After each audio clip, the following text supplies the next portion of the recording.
Welcome back. Today, we're diving into a breathtaking sci-fi romance drama from 2016, Passengers. Rocket spoilers ahead, so buckle up. Far across the endless void of space, the colossal interstellar ship Avalon glides silently toward its destination. A distant paradise known as Homestead 2. On board, the luxurious halls are eerily empty. Everything runs smoothly on autopilot, while 5,000 passengers and 258 crew members sleep soundly in deep hibernation, dreaming of their new lives. But peace doesn't last long. As Avalon drifts through a dense asteroid belt, its protective shields begin to weaken. The system scrambles to redirect power. Yet one massive asteroid is already locked on course. In an instant, it slams into the ship, triggering a cascade of malfunctions that will change everything. The ship automatically begins its self-repair process, but amid the flickering lights and system reboots, something unexpected happens. One hibernation pod suddenly opens. Inside lies Jim Preston, a mechanical engineer, who slowly awakens from his century-long sleep. An automated voice greets him, explaining that he has been in suspended animation for 120 years, and that Homestead 2 is now only 4 months away. Believing everything is normal, the system cheerfully instructs him to enjoy the ship's many luxuries during the final stretch of the journey. Jim is given details about his ID band, his private cabin, and all the activities awaiting him before the big arrival. Filled with excitement and a touch of nervous anticipation, he prepares to meet his fellow travelers. But when he steps out of his cabin, ready to join others, he discovers something unsettling. He's standing alone in an automated classroom designed for a crowd that isn't there. Jim's excitement quickly turns into unease as a cheerful holographic instructor appears, describing Earth as overpopulated, overpriced, and overrated. The hologram politely tells him to save his questions for later. But Jim can't hold back. He keeps asking the same haunting question. Why am I the only one here? Realizing the hologram can't hear or help him, he leaves the classroom and begins searching for others. His footsteps echo through the vast corridors until he reaches the main concourse, a place meant to be full of life, now completely deserted. An automated information desk lights up, offering assistance. Desperate, Jim demands to speak to a real person. The system directs him to a steward, but that room, too, is empty. Growing more alarmed, he insists on seeing the captain. When he finally reaches the bridge, the doors deny him entry. But through the glass, he sees the truth that chills him to the core. Every member of the crew is still asleep. Driven by confusion and fear, Jim heads to the ship's observatory, hoping for answers. As the stars stretch endlessly before him, the horrifying truth appears on the display. The Avalon is still 90 years away from Homestead 2. His heart sinks. He's woken up almost a century too early. Panicking, Jim races back to the main concourse and sends an urgent message to Earth, begging for help. He pleads for instructions on how to return to hibernation, but the reply shatters him. The message will take 55 years to reach Earth, and another 55 years for a response. By then, he'll be long gone, crushed and hopeless. Jim wanders aimlessly through the silent halls until he stumbles upon a bar glowing softly in the emptiness. There, he finally sees someone, a man polishing glasses behind the counter. Relieved, Jim starts talking to him, but something about the man's behavior feels off. It's only when the bartender moves mechanically to pour a drink that Jim realizes the truth. He isn't human at all. His name is Arthur, a charming, lifelike android who becomes Jim's only companion in the vast loneliness of space. Jim tries to question Arthur further, desperate to understand how he could have awakened decades too soon. But even the android can't comprehend what went wrong. The next morning, Jim wakes in his lonely cabin and heads to the cantina, only to discover another disappointment. Most of the luxurious meals on the menu are reserved for gold-class passengers. With nothing but a simple black coffee, he sits in silence, determined to find a way back into hibernation. Gathering every tool he can find, Jim painstakingly repairs his broken pod and climbs inside, hoping it will close and return him to sleep. But nothing happens. Not ready to give up, he breaks into the crew's hibernation bay, trying to open one of their pods, but that too fails. As minor malfunctions begin appearing throughout the ship, Jim's frustration grows. He keeps returning to the bar, not just to drink, but to talk to Arthur, the only person who will listen. One night, after hearing Arthur's calm but mischievous advice, Jim decides to stop fighting his isolation. He sneaks into a gold-class suite, and for the first time in months, tries to enjoy the luxuries of the Avalon. The grand restaurants, thrilling games, and endless entertainment systems. All of it a hollow attempt to escape the crushing loneliness of deep space. But as the days blur into months, Jim's loneliness grows unbearable. The endless luxuries of the ship no longer matter. He's still utterly alone. One night, drunk and stumbling through the rows of silent hibernation pods, he finds himself inside an airlock stocked with sleek spacesuits built for spacewalks. On impulse, Jim suits up, steps into the airlock, pulls the heavy lever, and hits the release button. The doors hiss open, and in an instant, he's outside, adrift in the endless black of space. The sight takes his breath away. Stars stretch infinitely in every direction. For a fleeting moment, he realizes he is the only conscious human being in the entire universe experiencing this view. Slowly, he disengages the magnets on his boots and begins to float freely, weightless and devastated. When he finally returns to the ship, Jim removes the suit but can't shake the darkness inside him. He walks back to the airlock without the suit, pulls the lever, and stands there, ready to end it all. But at the last second, something in him resists. He stumbles back inside, only to slip on an empty bottle, the symbol of his despair. As Jim pulls himself off the floor, his eyes land on one of the hibernation pods, and inside he sees her. A woman, serene and beautiful, frozen in sleep. Her name glows softly on the screen, Aurora Lane. Curiosity turns into fascination. Jim searches the ship's database and finds her passenger interview. As he listens to her voice, confident and full of life, something inside him stirs. Soon, he's spending hours beside her pod, watching her, replaying her interviews, and reading her published stories.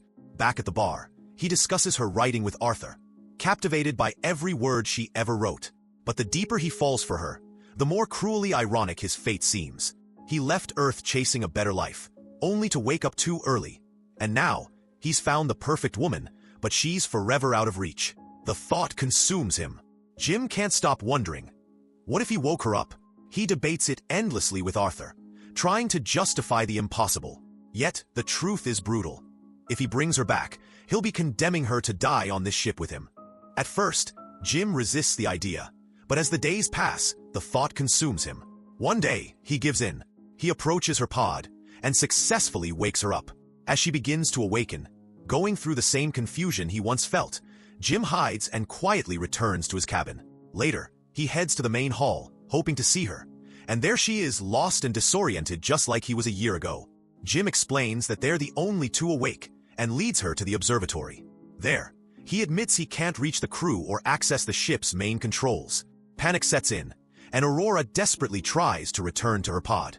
When they arrive, Jim explains there's no equipment on board capable of putting them back into hibernation, revealing the painful truth.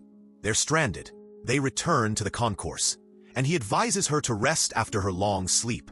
She feels a wave of pity for him, realizing he's endured over a year of isolation. Jim retreats to the bar, heavy with guilt, and begs Arthur not to reveal that he was the one who woke her. The next morning, Aurora wakes up, returns to the concourse, and asks the info desk about the hibernation pods. Jim joins her, and they head off for breakfast. As they leave, the info desk glitches strangely. In the cafeteria, Aurora notices Jim's been eating the same dull meal for more than a year, so she surprises him with a gold-class menu. They discuss possible ways to fix the pods, but unlike Jim, Aurora refuses to surrender. She searches the infirmary, pores over research files, and ends up at the crew's hibernation bay, desperately trying to pry the doors open. Jim begins to notice more glitches spreading across the ship. As time passes, Aurora grows weary of her monotonous life aboard the Avalon. She writes, jogs along empty corridors, and swims endless laps, fully realizing the weight of their isolation. One day, she sits with Jim in the cantina to interview him, thinking his story might make for an intriguing piece. She asks why he chose to leave Earth for the colony. At first, Jim repeats the company's hollow slogans, but then he opens up, saying he wanted to start over on a new world, to finally become someone and build a real life. Later, in the observatory, Aurora reveals her own purpose. Unlike the others, she holds a round-trip ticket. Her dream was to travel to Homestead too, live there for a year, then return to Earth as the first journalist to do so, writing the most extraordinary story ever told.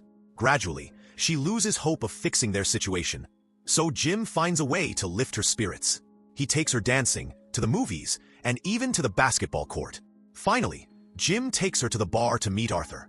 For a moment, Aurora relaxes, until reality hits her again, and the weight of their situation returns.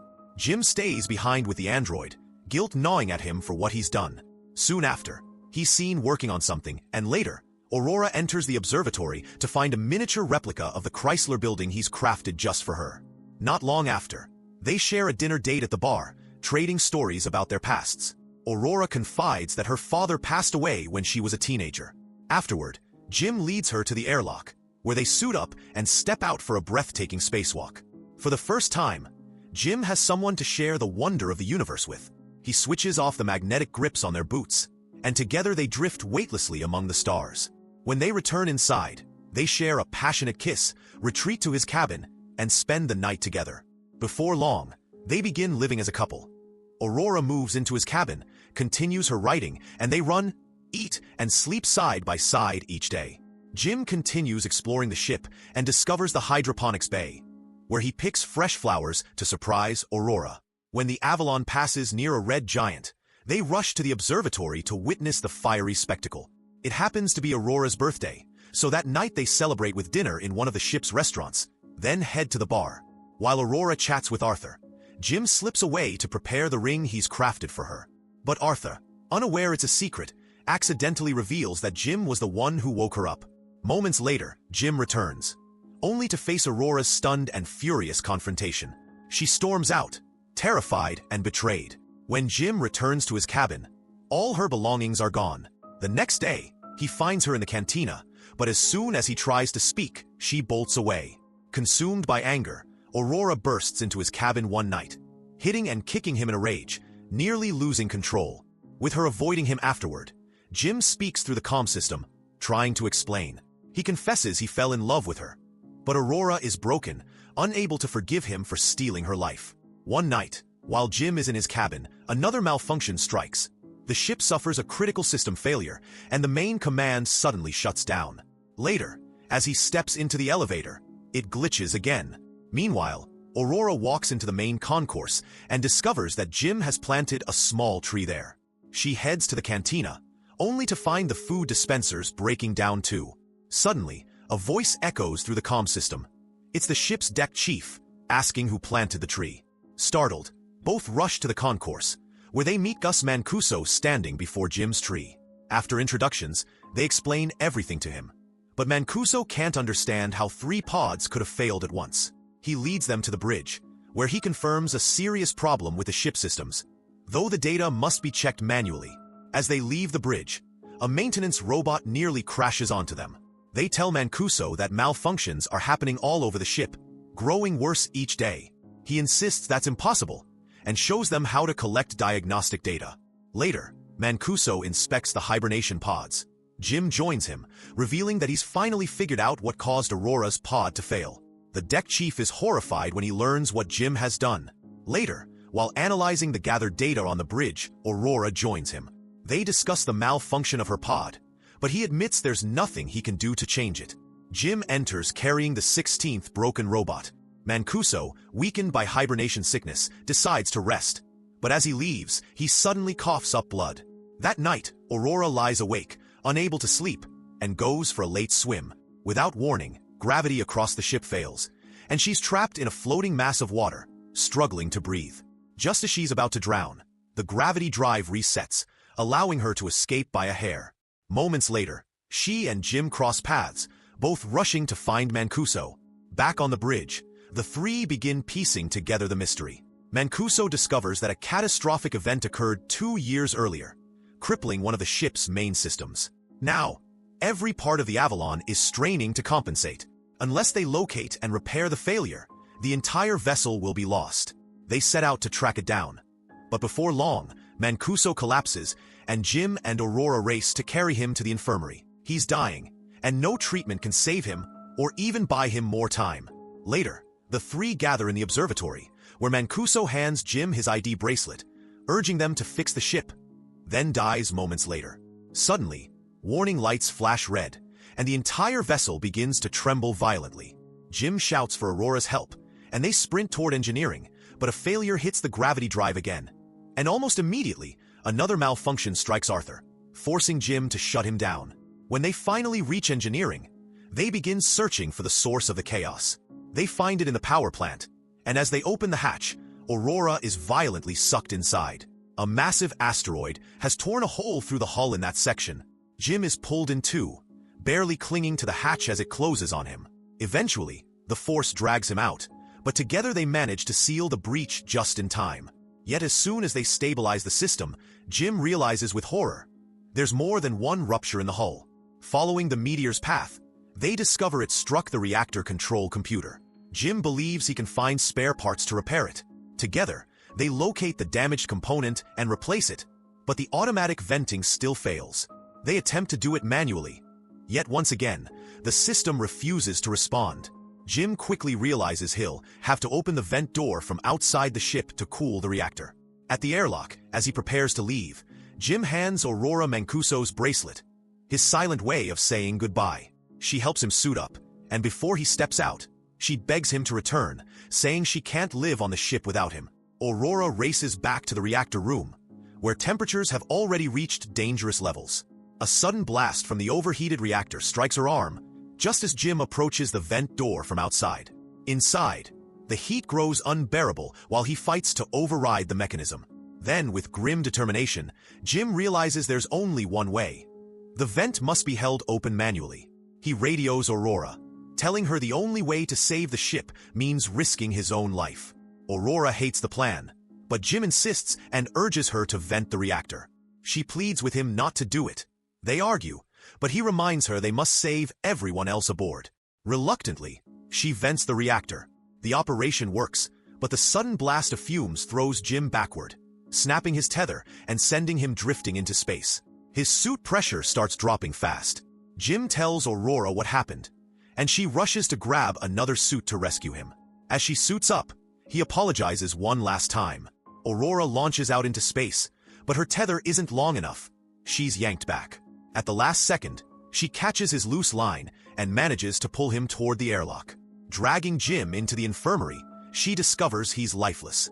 Desperate, she uses Mancuso's bracelet to override the medical pod's restrictions and begins resuscitation. The machine works automatically, until, finally, Jim's heartbeat returns. Aurora breaks down in relief and forgives him. Later, she repairs Arthur, and together they hold a solemn space burial for Mancuso, honoring his sacrifice. Jim leads her to the infirmary and explains that he's discovered a way to convert the medical pod into a hibernation pod. He urges her to enter it and sleep through the remainder of the journey. Yet, as it turns out, she refuses, choosing instead to stay awake with him aboard the ship. In that moment, Jim finally proposes, and together they spend their lives on the Avalon. 88 years later, the Avalon reaches Homestead 2. The crew awakens to find the ship in a state they never imagined. Aurora leaves behind a message, recounting the extraordinary life she and Jim shared aboard the vessel while the rest of the passengers slept.